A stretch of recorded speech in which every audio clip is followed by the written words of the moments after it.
Morning class 7। बेटा ये आपका मैथ्स का लेक्चर है, लेक्चर नंबर 31। बेटा अभी हम लोग आपका थर्ड चैप्टर पढ़ रहे थे। थर्ड चैप्टर में हम रेशनल नंबर्स के बारे में ऑफ कोर्स पढ़ रहे थे। तो उसी के आपकी एक्सरसाइज है 3.6। 3.6 के क्वेश्चन नंबर फर्स्ट को डिस्कस करते हैं। तो उसके क्वेश्चन फर्स्ट में बोला गया है कि जो डेसिमल्स आपको दिए गए हैं, इन्हीं डेसिमल्स को आपको रेशनल नंबर की स्टैंडर्ड फॉर्म में कन्वर्ट करना है। अब रेशनल नंबर की स्टैंडर्ड फॉर्म क्या होती है? वो होती है P/Q, मतलब फ्रैक्शन फॉर्म। और इसमें इन दोनों में 1 के अलावा कोई भी दूसरा कॉमन फैक्टर नहीं होता है। मतलब ये दोनों कैसे होने चाहिए? कोप्राइम। कोप्राइम वो नंबर्स होते हैं जिनके बीच में कोई भी कॉमन फैक्टर नहीं होता है एक्सेप्ट 1। इसके सबसे पहले पार्ट की बात करते हैं। तो सबसे पहला पार्ट आपका दिया गया है 2.8। बेटा 2.8 ये आपका एक कैसा नंबर है? ये है आपका एक डेसिमल नंबर। डेसिमल इंटीजर्स नहीं होते, जबकि P और Q दोनों की कंडीशन है कि दोनों इंटीजर्स होने चाहिए।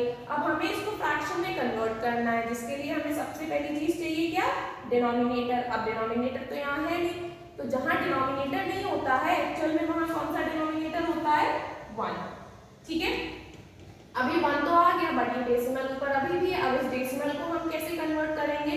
तो हम डेसिमल की कंडीशन जानते हैं कि जितने पीछे से डिजिट्स के बाद पॉइंट लगा होता है, अगर हम उतने ही जीरो डिनोमिनेटर में बढ़ा दें तो हमारा जो डेसिमल टर्म होता है वो डेसिमल नहीं रह जाता है। ठीक है, तो हम क्या करेंगे, जब हम यहाँ से ये पॉइंट हटाएंगे तो नीचे एक जीरो बढ़ जाएगा। क्यों? क्योंकि 8 के बाद ही पॉइंट है, मतलब एक डिजिट बाद पॉइंट है, तो नीचे कितने जीरो बढ़ेंगे? 1। ठीक है, अभी 28 और 10 ये हो गया। बट क्या ये रेशनल नंबर्स हैं?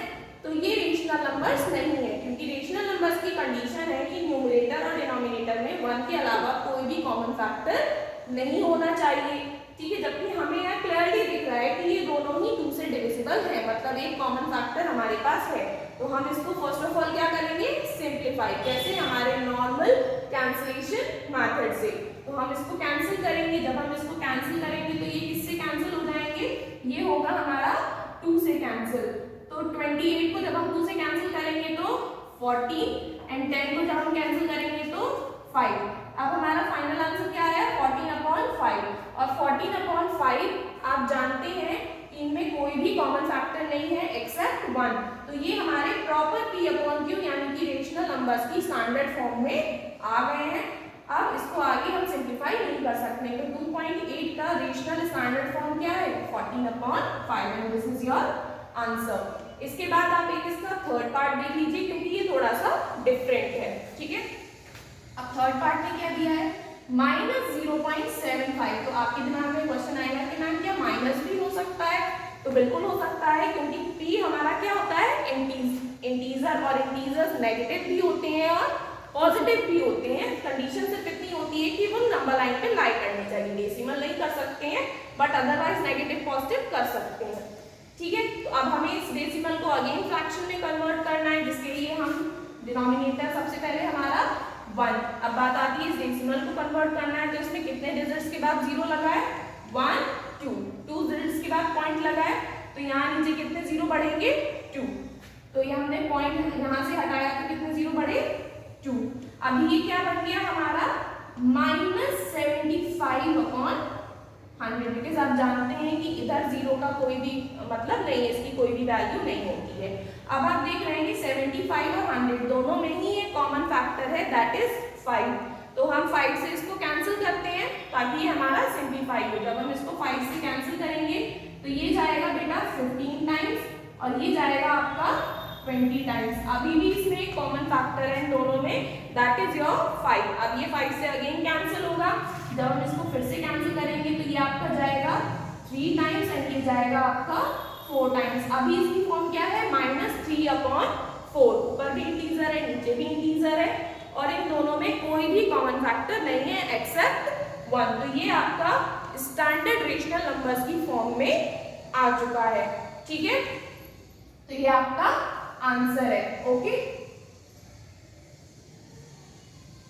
ठीक है, इसके बाद में हम लोग डिस्कस करेंगे इसके क्वेश्चन नंबर 2 के बारे में। बेटा आप क्वेश्चन 2 की बात करते हैं। तो क्वेश्चन नंबर 2 में आपसे बोला गया है add the following numbers and express the result in the form of P/Q। मतलब आपको इन नंबर्स को ऐड करना है, एडिशन के बाद जो रिजल्ट मींस जो भी आंसर आएगा उसको आपको p अपॉन क्यू यानी कि रेशनल नंबर की स्टैंडर्ड फॉर्म में कन्वर्ट करना है।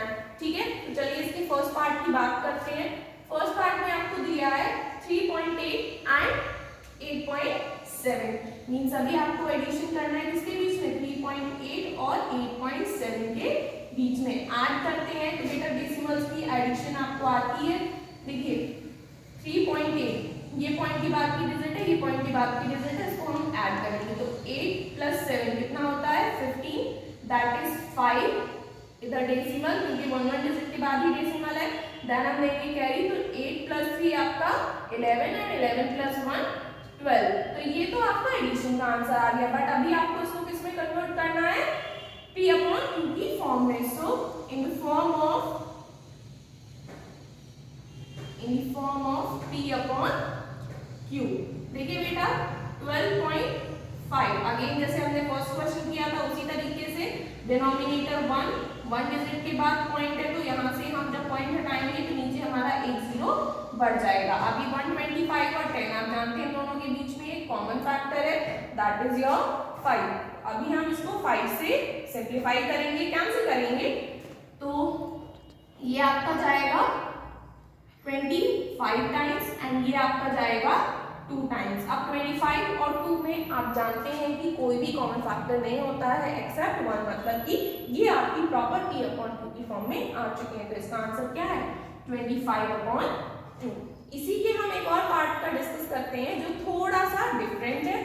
तो क्वेश्चन नंबर 4 मींस जो पार्ट 4 एक्चुअल में आपका दिया है 26.86 एंड -3.92। तो हमें ऐड करना है तो हम सिंबल किसका लगाएंगे, एडिशन का, बट नंबर क्या है -3.92।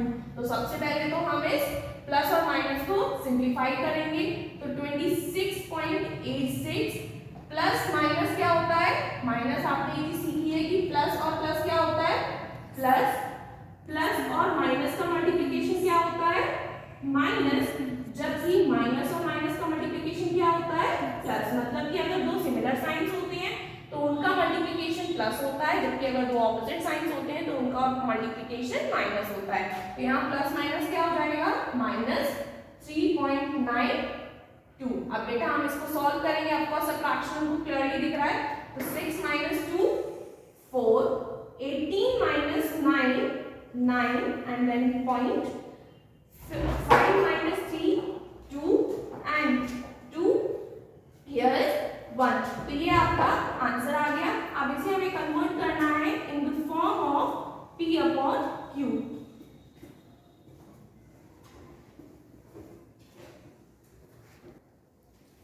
देखिए बेटा अब हम इसको p अपॉन q की फॉर्म में कन्वर्ट करेंगे 12.94। ऑफ कोर्स ये डिनोमिनेटर 1 दो डिजिट्स के बाद पॉइंट है तो नीचे कितने जीरो बढ़ जाएंगे 2 1 2 100 और ऊपर है आपका 1294। बेटा इन दोनों में आपको एक कॉमन फैक्टर तो एटलीस्ट दिख ही रहा है क्योंकि दोनों हमारे इवन नंबर्स हैं, तो इनमें कॉमन फैक्टर है आपका 2। तो दोनों ही आपके अभी सिंप्लीफाई होंगे। तो 2 से जब हम सिंप्लीफाई करेंगे तो ये 2 6 12 एंड देन 4 एंड देन आपका 7 ओके एंड नीचे आपका आएगा 50। देखिए बेटा एक्चुअल में जो हमारा आंसर आया था उसमें एक हमारी छोटी सी मिस्टेक थी, यहाँ पर हमने 1 लिख दिया था बट यहाँ 1 नहीं होगा बल्कि 2 होगा, दैट इज आपका आंसर होगा 22.94। अब इसको हमें p अपॉन q की फॉर्म में कन्वर्ट करना है तो 22.94 1 पॉइंट हटेगा कितने डेज जीरो आएंगे 2।